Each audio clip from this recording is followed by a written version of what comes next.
Purihin ng Panginoon, nagkasama-sama tayo. Today is December. Last year, December, napakatuloy ng panahon, hindi nila napansin. Papaputok lang tayo ng mga luces Ngayon ay papunta na tayo doon. Nag-greet niyo na po ba ang inyong mga katabi ng maligayang Pasko? Mga minamahal. Importante yan. Maligayang Pasko, sabi nga ni Bean, ang ginahaldog ko.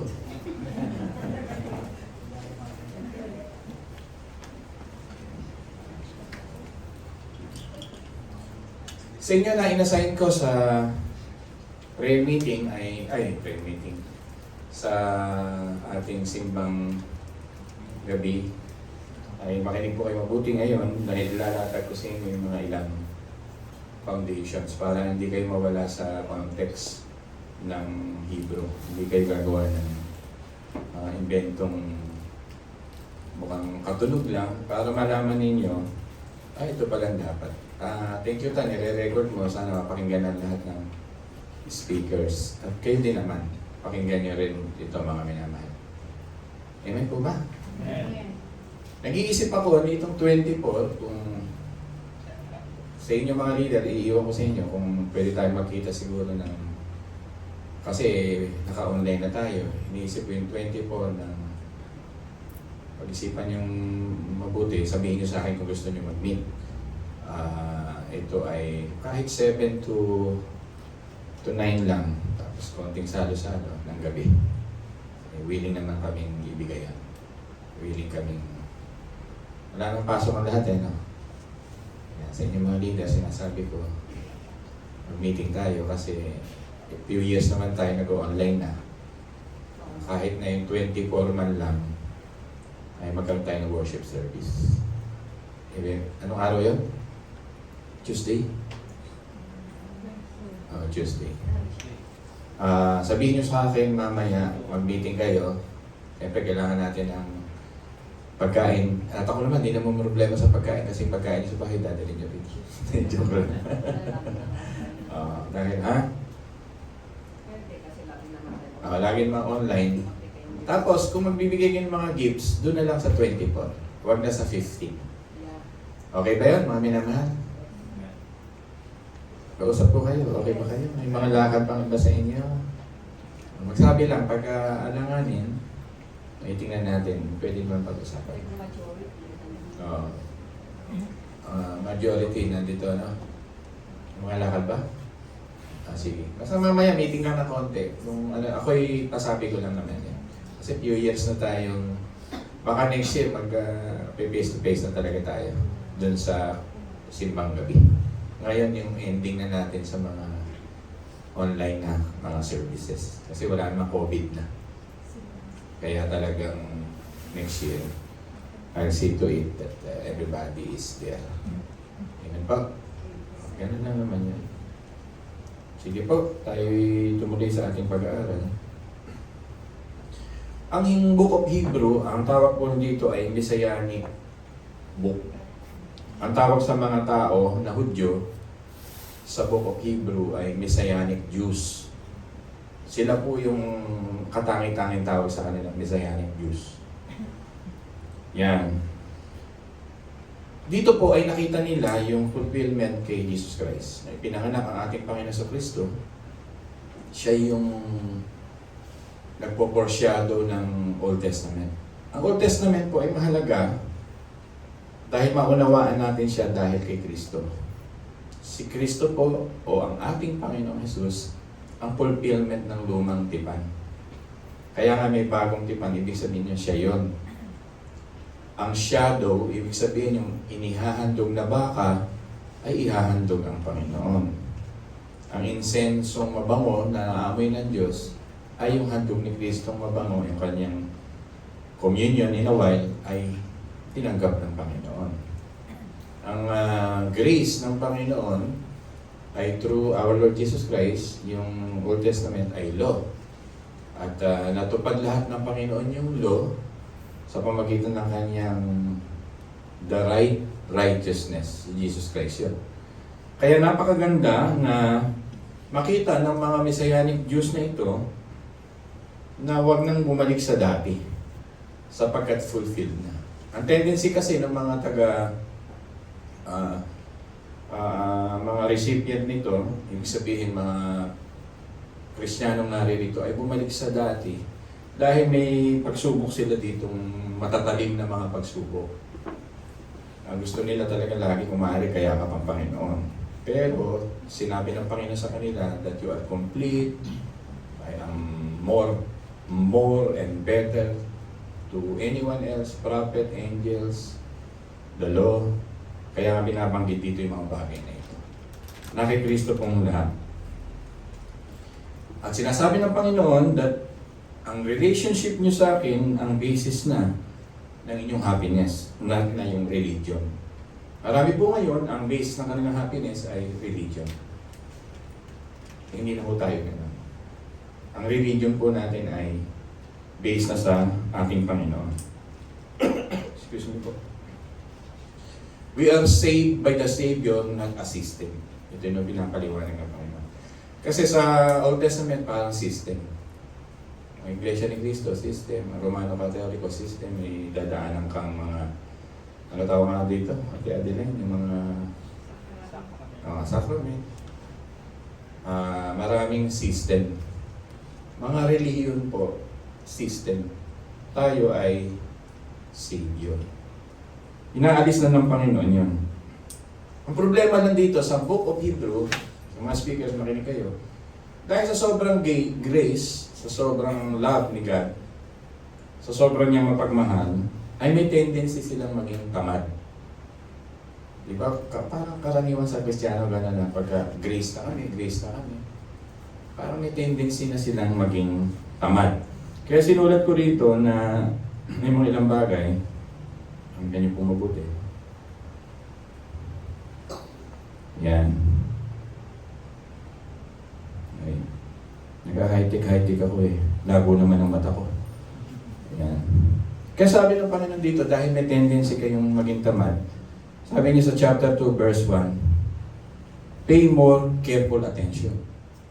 Yan. Sabi niya sa chapter 2, verse 1, do not drift away.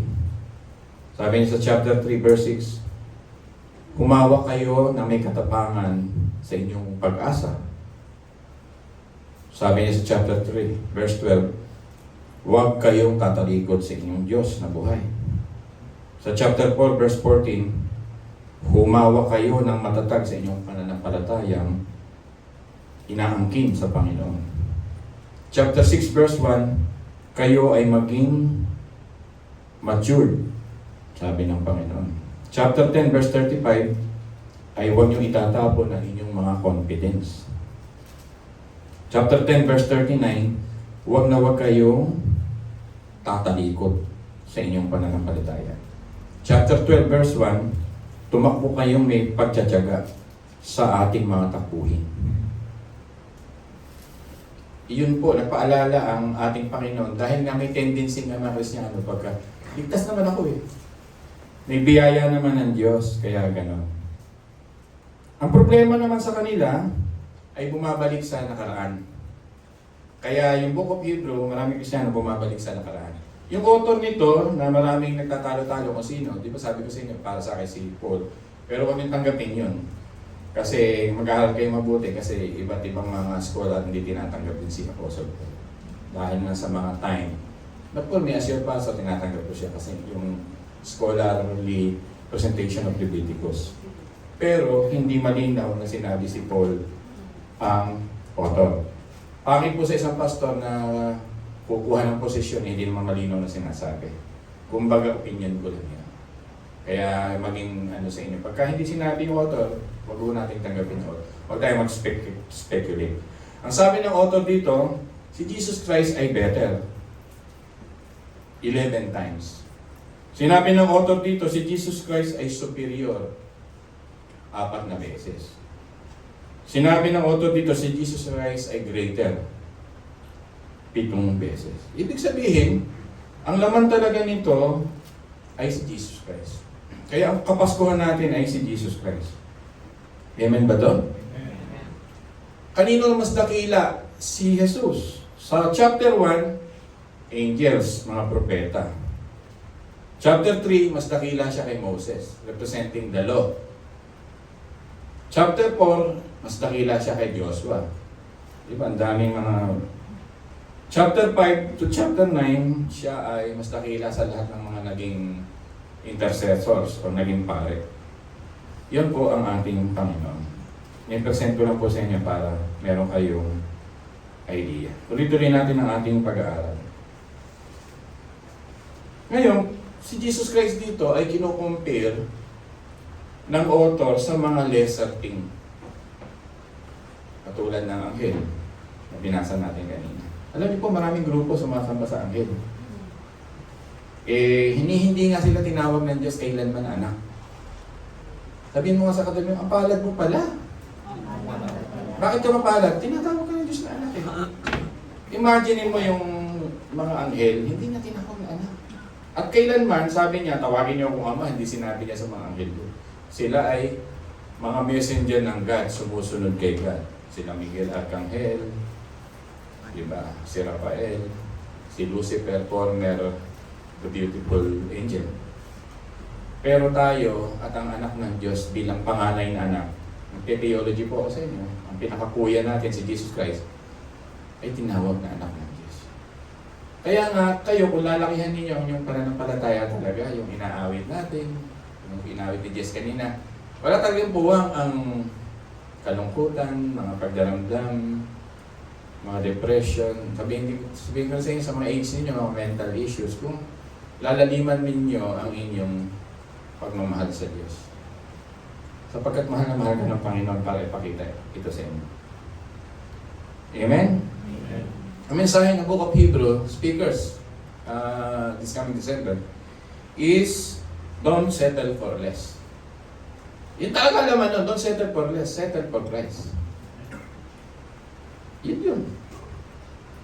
Maraming tao nagsisettle sa relihiyon. Bumabaksak ang relihiyon, bumaksak na si Kubuloy. Sumasakit na ang ngipin. Hindi niya mapigil. Hindi niya mapigil yung mga pulis, hindi na siya makatakas. Nasa Pasig na siya. Alam niyo naman ang mga nagdadrama sa ating bansa, wheelchair lang katapat. Pag nasa wheelchair na, mayroon silang may katwiran na sa ating batas. Lumulusot. Straight yan. Ang Panginoon matapang, hinarap niya ang kamatayan. Kaya hindi siya son of God. Sorry to tell you that, baka may follower pa kasi dito. Kaya yung ginawa niya sa ating bansa. Lalo na sa makababaihan at bata. Alam niyo po dito, maraming goal ang mga tao that they are settling for good. But Jesus Christ, in a while sasabihin ko, is much better than good. Kaya kayo po, pagka kayo ay Kristiyano, huwag kayong magsisettle for good. Nagsettle lang kayo sa mas mataas doon. Dahil ganun ang standard ng Jesus Christ. Sino po yun? Settle for the best. Settle for the excellent. Settle for the prime rate, first rate, our Lord Jesus Christ. Hindi ko sinasabi po na yung good na ito ay masama. Shadow kasi ni Jesus Christ yung para i-fulfill niya. Okay ang law, kailangan natin ng law para makasunod sa Diyos. Excuse me po. Amen po ba doon? Kailangan natin yun, pero hindi yun ang basihan para tayo maligtas. Yun ay nagsasalamin ng ating kasalanan. Kaya nga tinupad ni Jesus Christ ang lahat ng ito. To run the race, it means to pursue what is best. And that best is our Lord Jesus Christ. Yan po yung laman ng Book of Hebrew. Kaya meron kayong mensahe ngayong Pasko sa inyo na inassign ko. Yung mga hindi ko inassign, mga former naman, mga ate-ate na kayo eh. Marami tayong nasikasuhin nyo na yung ating camp, malapit-lapit na. At yung ating mga, kung may plano kayo sa mission, andito naman ang inyong pastor, planuhin nyo na, walang problema. Tuloy-tuloy tayo ng pag-aaral. May natutuhan mo ba kayo habang nagkikwento ako? Mga minamahal, ang ating Panginoon ay much better. Napakaganda. Kaya nga yung ating pananampalataya, ako bilang pastor, ay ito naman talagang dinidiin ko sa inyo. to be satisfied with Christ, to love Christ, to know Christ, to serve Christ, to live in Christ, to die for Christ, to settle for Christ. Because this is superior to all the good things. At ito po ay sa tulong pag binasa ninyo ng Banal na Espiritu para maunawaan mo, makapasok ka na minamahal mo si Kristo, ay tulong pa rin ng Banal na Espiritu. Kaya pag sa punto ng buhay mo, hindi mo minamahal si Kristo, hindi mo siya pinagpiling kuran, wala kang panahon sa Kanya, ando ka sa old self mo kanina. A true born again Christian is a lover of Jesus Christ.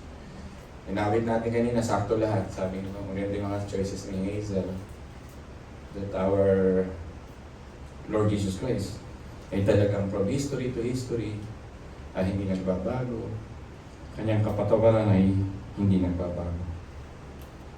The prophet gave the message. Tama po ba? Jesus Christ is the message. So, which is greater? The prophet gave all their message. The kings, minor prophets, Samuel, David, Solomon. But Jesus Christ is the message. From cover to cover, from Genesis to Revelation, ang ibig sabihin niyan ay nakatuon yan sa ating Panginoon. Kaya kung gusto niyo dito sa mundong ito, na talagang yumaman ang gusto sa buhay spiritual, huwag kang lumakad sa landas ng relihiyon. Lakaran mo ito sa landas ng pagkilala sa Panginoon. Kaya sabi ni Peter, grow in the knowledge of our Lord Jesus Christ. Talagang ipurso mo sa buhay mong makilala. Sabi nga ng Philippians chapter 3, ang gusto ko yung makilala pa ang aking Panginoon, sabi ni Apostle Paul, maranasan ang kanyang pagkamatay at pagkabuhay na muli. Mga minamahal, the greatest endeavor, kung ihaalamin ka sa mundong ito, si Jesus Christ. Siyempre, inaalam ko rin yung paella, wala nang problema yan. Yung mga adobong masasarap. Yung pagkakarpintero ng konti, kahit na kubi-kubikong yung gawa ko, naalam-alam ko rin naman yan. Pero hindi ko iwawaglit ang pinaka dapat hindi ko iwaglit. Ito yung pagkilala sa Panginoon. Amen po ba? Baka maging abala na kayo sa mundong ito at nakalimutan mo yung Panginoon, ito ang mensahe ng Pasko. Huwag po. Sapagkat ang Diyos ay laging umiibig sa iyo. Pasadahan ko ng konti, sabi nga sa verse 2, He is our great manlilikha. Diba? Pinabanggit siya ng Diyos bilang equal and eternal sa ating Ama. Siya ang responsible sa creation. At binanggit nga sa verse 2 yan. Ang ganda-ganda. Habang binabasa ni Ate kanina, Rose, nagbubulay-bulay ako. Ang tamis-tamis talaga ng sulat ng Diyos tungkol kay Kristo. Noong unay nagsasalita ang Diyos sa ating mga ninuno sa iba't ibang panahon. Di ba kinanta natin kanina yung from history, Alpha Omega eh. Si Kristo na yan. Ngunit sa mga uling araw na ito, siya magsasalita sa pamagitan ng kanyang anak. Sa pamagitan ng anak ay nilikha ng Diyos ang sanlibutan. Amen.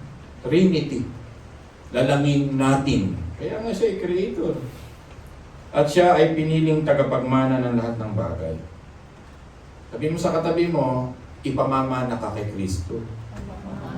Alam mo ba yun? Amen ba doon? Tapos mamumuhay ka sa mga mental issue, depression. Isa ka palang kasama ka sa pamana para kay Kristo. You are created for Him. Kaya nga ako, pag dumaranas ng kalungkutan, problema, natural naman, natatawa na lang ako kasi mas malalim yung aking deposit. Si Kristo. Tatawanan ko lahat yung kahit masakit pa yun.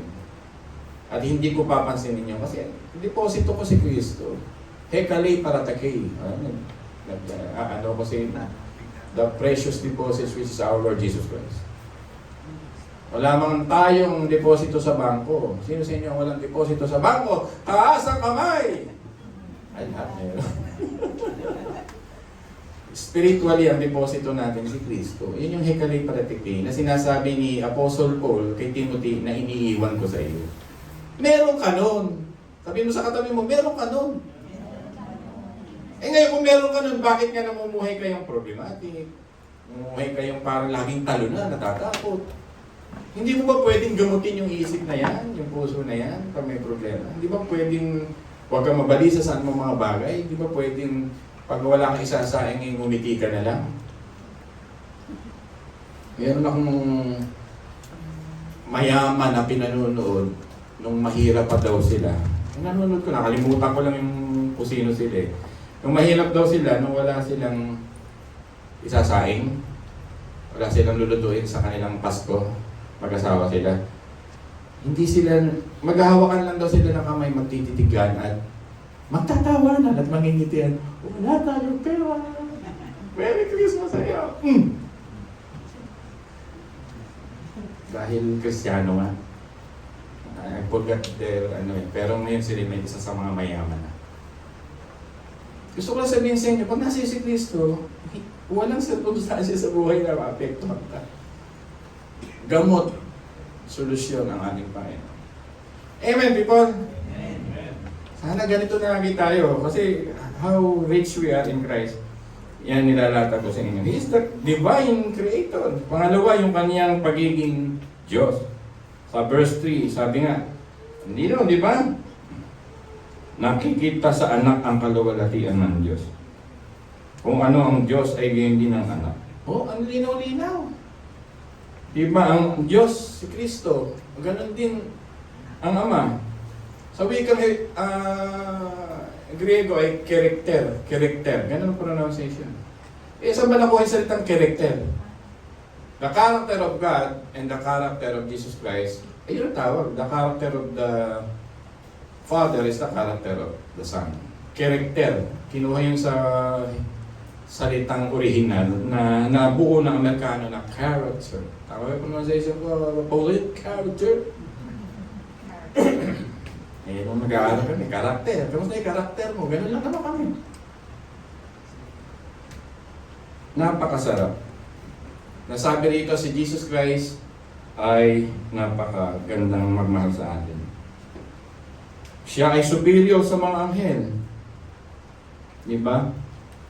Hindi sila equal kay Jesus Christ. May isang pinakinggan akong pastor, kinuha ko ay ang kanyang comment patungkol dito. Ang mga Mormons daw po, kilala niyo po ba yung mga Mormons? Yan yung mga naglalakad na naka-kurbata pero afam na afam. Gwapong-gwapo, di po ba? Siyempre, yun yung kanilang marketing. Ang tingin nila kay Jesus Christ ay brother ni Lucifer. Hindi, totoo. Kasi si Jesus Christ ay isang angel para sa kanila. At yung former na brother niya, yun ang tingin nila na naging si Satanas. Lucifer is his older brother, si Jesus Christ, according to Mormonism. Yun yung ginagawa doon sa Alabang. Pag nag-exit kayo, yung napakalaking simbahan.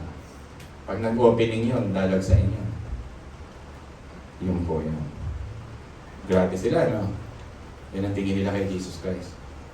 Ang Jehovah's Witnesses daw, nakinggan mo yung isang pastor, sabi niya, si Jesus ang the Archangel Michael, nung siya ay hindi pa nagkakatawang tao. Ayan ang teaching nila. Tingnan nyo, hanapin mo sa sarili nilang web. Si Jesus Christ ang Archangel Michael nung hindi pa siya nagkakatawang tao. Ang Jehovah's Witnesses. Kung nakikinig kayo, Jehovah's Witnesses. Nasa inyong archive yan. Before being a man, siya yung Archangel Michael. Talagang kultong-kulto ito, mga minamahal. Ang ating Panginoon, maliwanag na sinasabi ng Biblia that He is the substance or the character of God. Amen po ba? Amen po ba doon? Amen. Ano pag nalulungkot kayo, magpayaman kayo kay Kristo. Kilalanin niyo siya. Napakasarap niyang magmahal. Kaya sabi rito sa verse 5, sapagkat kailanman hindi sinabi ng Diyos, sino mang anghel, ikaw ang aking anak. Mula ngay ako na ang iyong ama. Hindi rin niya sinabi sa kanino mga anghel, ako'y magiging kanyang ama at siya'y magiging aking anak. Sino si Jesus Christ? Sa Book of John, ang tawag sa kanya, Son of God. Mga minamahal, may Pasko tayong totoo. Ang ating Panginoon ay Emmanuel na katawang tao. Siya ay Diyos, siya ay Kristos. Purihin ng Panginoon. Sa umagang ito, tuloy tayo doon sa ating pinaka-thesis. Ang thesis natin, Pastor, nailatag mo na, it means Christ's superiority to all, o Christ's absolute superiority ay nasa atin na. Siya yung pinaka-better, pinaka-best, pinaka-excellent mong tatakbuhan. Yung goal mo sa buhay, siya yung pinaka. Wala ka na ibang tatakbuhin. Kaya Christ-centered church tayo. Yung iba, relihiyon, ang Muslim, pillars, 5 pillars. Kalungkot yun, hindi mo kayang tuparin ang batas. Ang Romano Katoliko, sakramento. Baka may mga nagsisimba pa sa inyo sa hapon dito. Ganyan ako nung bago-bagong born again. Nagsisimba sa umaga sa born again. Sa hapon, pinagbibigyan ko yung aking tiyahin kasi lalaki ng santo dun sa bahay. Nagsisimba rin ako sa Katoliko. Kahit sa Kristen ako nun. Pero tulog ako nun ng hapon. Kasi kailangan ko pagbigyan yung tiyahin ko. Kasi ayaw niya ako maging born again. Meron silang sinusundan. Yun. Napakasarap ng superiority ni Jesus Christ na nakita ni Apostol na Pablo, Philippians 3:8, I count all things as lost, compared to the surpassing excellence of knowing Jesus Christ my Lord, for whom I have lost all things, and I consider them rubbish, that I may gain Christ. Kung tatagalugin ko, ang lahat ng bagay tinuturing kong kalugihan, kung ikukumpara ko lamang ang pagkilala kay Jesucristo. Ang lahat ng bagay ituturing kong basura, ang pinakamahalaga sa akin ay makuha si Kristo.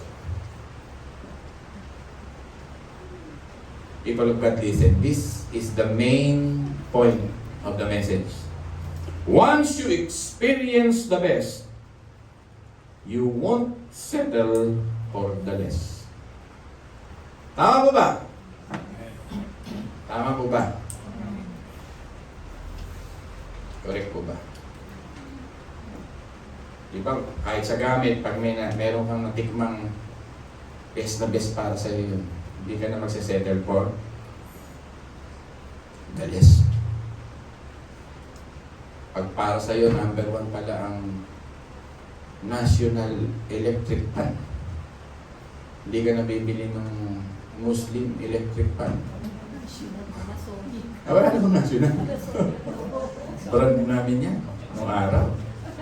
Favorite ng tatay ko kasi. All of our gamit national. Kasi nga napakatibay. Tumatanda na kami, buhay beret. Kinakalawang ng mga gilid, buhay beret namin. Yun yung national. Ayaw niya mag-settle sa ibang brand. Yun ibig sabihin kasi natikman niya. People, naintindihan niya. Di ba, pag nag-settle ka sa halimbawa, ang sapatos mo ay komportable sa iyo ay Under Armour. Hindi ka na Muslim Armour. Marami kasi ngayon naglabasan. Nagulat ako, 500 lang. Ano kaya ako pakiramdam nun, di ba? Parang naman niloko mo sarili mo pag nagsuot ka na. Kaya, you settle for what is best. People, nakikinig ba kayo? Di ba? Many are settling for ordinary. Sa buhay Kristiyano, pwede kang mag-settle kay Jesus Christ na the best. Pwede kang mamuhay beyond the mediocrity. Pastor, ano ibig sabihin yun? Higit sa pangkaraniwan dahil si Kristo ang Diyos mo. Bakit namumuhay ka na parang pangkaraniwan? Nahihiyan po ako, natatakot po ako, hindi ko. Ganyan tayo mga Kristiyano. Lagi ako nagsisermon sa inyo na ganyan na. Ilang beses ko na kayo sinasabihan. Ang ating Diyos ay hindi nagsisettle ka sa ordinaryo. Siya ay hari ng mga hari, Diyos ng mga Diyos, makapangyarihan sa lahat. Kaya nga may prayer time tayo pagka Monday. Because I believe that our God can settle everything kung gusto niya sa kanyang kalooban. Siya ay makapangyarihan. Pastor, laliman mo ng konti. Many are settling for their work. To earn money, to survive, to love their career, because they are afraid of old age and kagutuman. Hindi masama ang bagay na yan, good yan. People listen, good yan, but Christ is best. Christ is excellent. Walang nalugi sa nagmahal kay Kristo. Hindi kailanman kakalimutan ni Kristo ang tunay na nagmamahal sa Kanya hanggang dulo ng kanilang buhay. Maniwala po kayo. Uulan ng pagpapala sa mga tunay na anak at elected. Ako yun ang paniniwala kong pagpapala sa elected talaga. Si Kristo na mismo ang may sabi niya. Though hindi tayo doon, pero kasama sa Diyos. Yes. People are listening.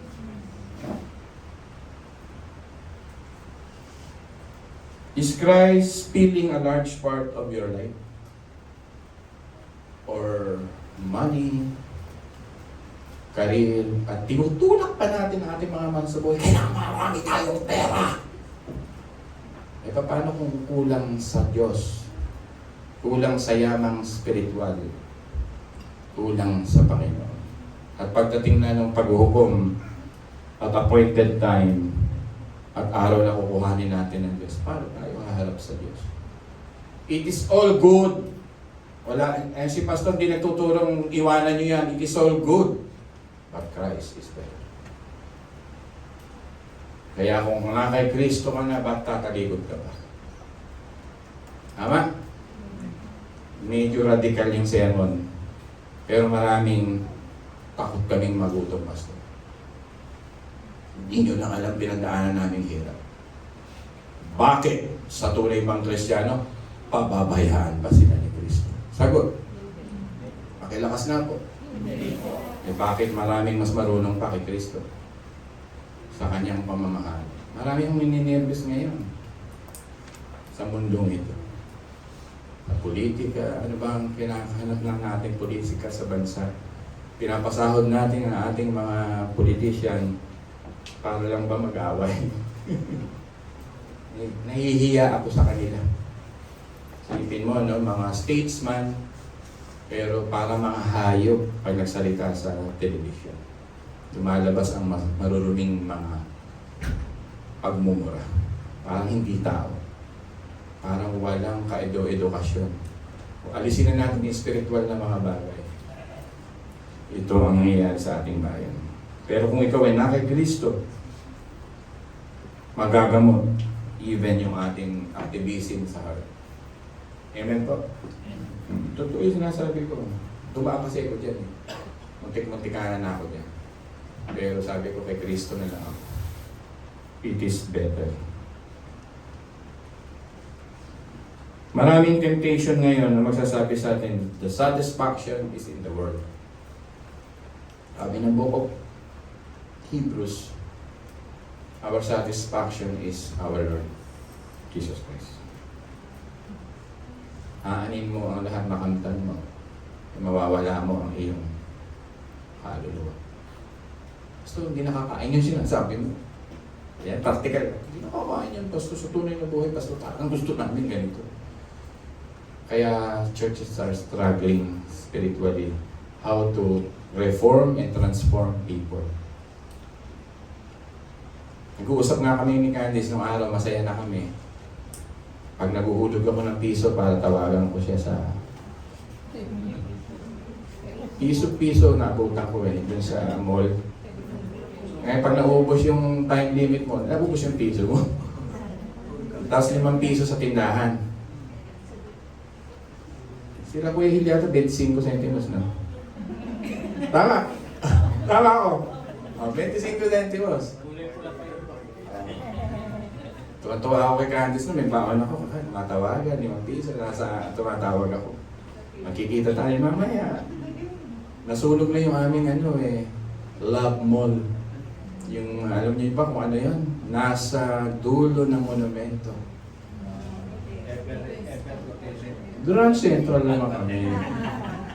Yung hapon doon kami nagkikita kasi galing ako sa seminaryo. Galing ako sa seminaryo, si Candice galing sa trabaho sa Malabon. Eh ngayon, pag wala pa siya, tumatawag ako. Eh, marinig niya lang yung boses ko. Darating ako, andyan na maya-maya. Pero ngayon, libre na mga messenger. May mga data. Wala akong signal eh. Nasa kuweba ako. Di ba? Umiiwas tayo. Pero dati sabik na sabik kami makipag-uusap. Tapos pag mayaman-yaman yung kausap namin ng dati, sa'yo yung kolekol ha. Ngayon, yun yung hindi ko naman kinukumpara. Pero ngayon na dumami communication, dumami ayaw mag-communicate ngayon. Hindi, I'm not satisfied. Kaya gusto ko nga sa inyo na maging sa masarap, we must settle for what's really best. Ano ba talaga sa buhay na ito? Hindi lahat ng pinapakain ng daigdig na ito makapagsasatisfy sa atin. Sigmula lang yan. Gamit lang yan. Pagtanda natin, hindi na natin yan masyadong pakailangan. Lalo na kung nakaratay ka na sa hindi mo na kailangan. Walang nakaratay sa higaan na nagsabing, Pastor, kunin mo yung coat and tie ko. Walang nakaratay sa at nag-aagaw buhay at sasabihin, Pastor, kakain tayo sa 5-star. Ano ang gusto ng mga nakaratay? Panalangin niyo po kami na makaharap kami sa Panginoon. Marami kasing beses na nakipag-usap sa mga taong malapit niya na maging handa po ang aming mga puso. Even in the face ng kamatayan, hindi sila naghahanap na, Pastor, pumunta po kayo dun sa aming kwarto. Pakisilip po yung mga achievements, accolade ko. Tingnan niyo po sa dingding, Pastor, baka mailigtas ako ng aking mga graduation, honorable mention. Ang kaharap ko, ng mga nag-aagaw buhay, panalangin niyo ako, Pastor, na malapit ako sa Diyos. Bandang dulo, Diyos pa rin. Kaya ngayon, nagpapakilala na ang Panginoon sa atin. Masarap na masarap siyang pag-aralan. May lakas ka, love Him with all your strength, with all your heart. Kasi gawin mo na ngayon. Kesa dumating yung nasa huling panahon na hindi mo na magagawa. Mga minamahal, nakikinig pa ba kayo? Amen. People who lack faith in Christ will always surrender to this. Pag wala kang pananampalataya kay Kristo, you will always surrender to the satisfaction of the world. Eh hindi yan nakapagsasatisfy. Lalo ka diyang mauuhaw. Makinig po kayo, lalo kayo mauuhaw dyan. Lalo kayo mauuhaw. Kaya tingnan-tingnan nila yung mga cabinet nyo, baka 2,000 na yung number ng damit nyo dyan. Pamigay nyo na. Ako nagbibilang na lang kung yung gusto kong kailangan, tapos tapon. Bigay. Bili ng konti, ganun lang na kailangan. Bilang na lang sa cabinet. Kasi nga, makikinig ka ba siya eh? May iwan talaga natin. Kailangan settle for less. But buong buo. Our validation, our approval, our acceptance, our happiness is in this settling in Christ. Wala na iba. Naniwala po kayo. Iiwan tayo ng daigdig na ito. Pag uugod-ugod na ako at ako ay nag-Japorms pang forma ko. Ako po minsan napapasok napapaganyan ako sa muli, pardon me.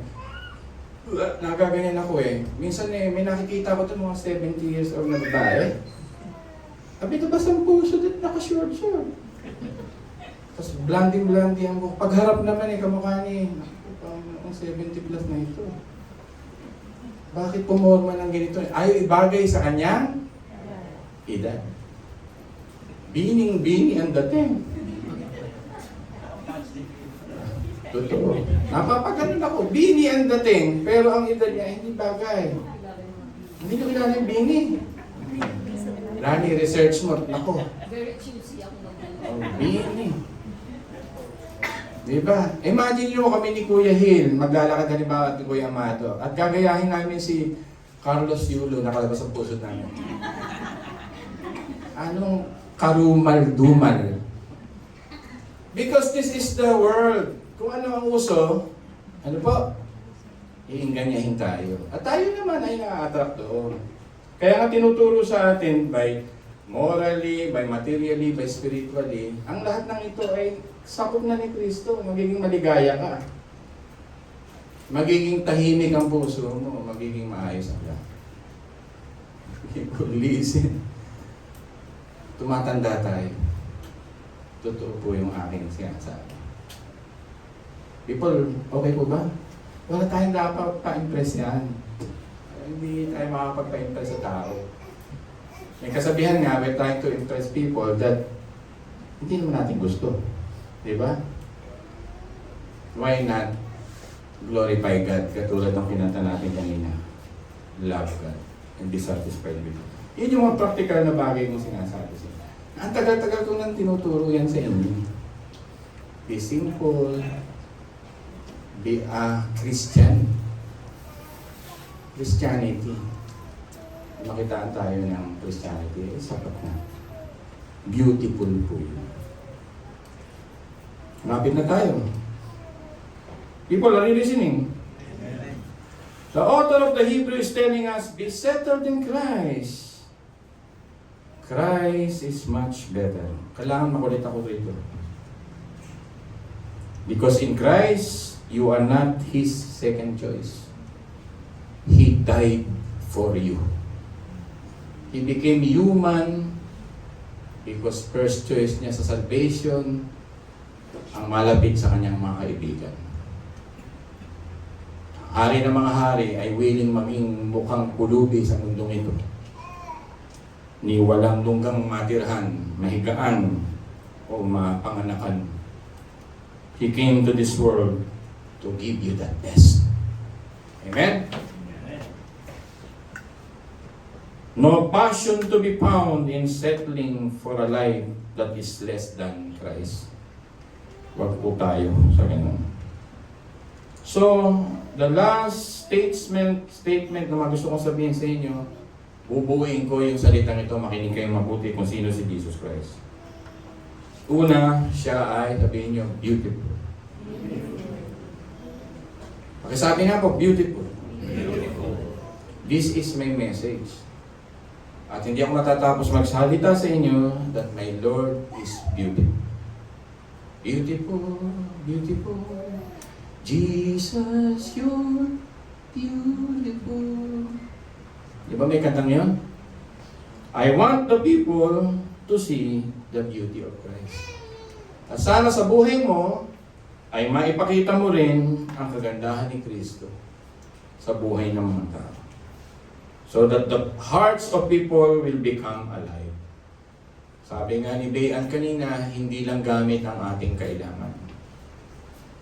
Baka yung mayayamang ito, yung may-ari nga ng SNR na katakot-takot ng regalo daw na tatanggap pag Pasko. Pero hindi niya nabubuksan sa loob ng isang taon. Siya may-ari nun eh. Hindi niya kailangan.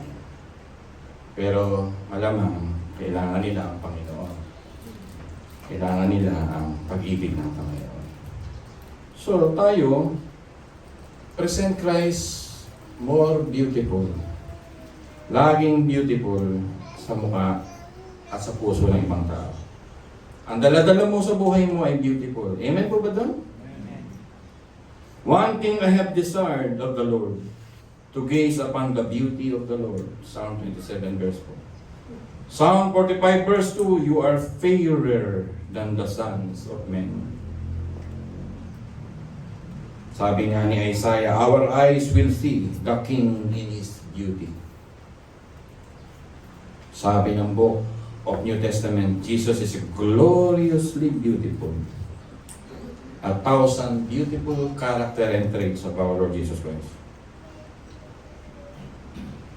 People listen carefully. No person in our lives, no gamit in our lives could fulfill our longing. Only our Lord Jesus Christ. Because He is beautiful. Amen ba? Amen. Magpapasko na kasi, baka mataranta kayo, hindi pa ako nakakapag-divisorya, Pastor. Makikipagsiksikan ako, Pastor, sa... May plano ako pumunta sa Baclaran, Pastor. Ang mga damit doon, 35 na lang, Pastor. Gaganda. Lahat ng shopping ng galing. May maraming tao.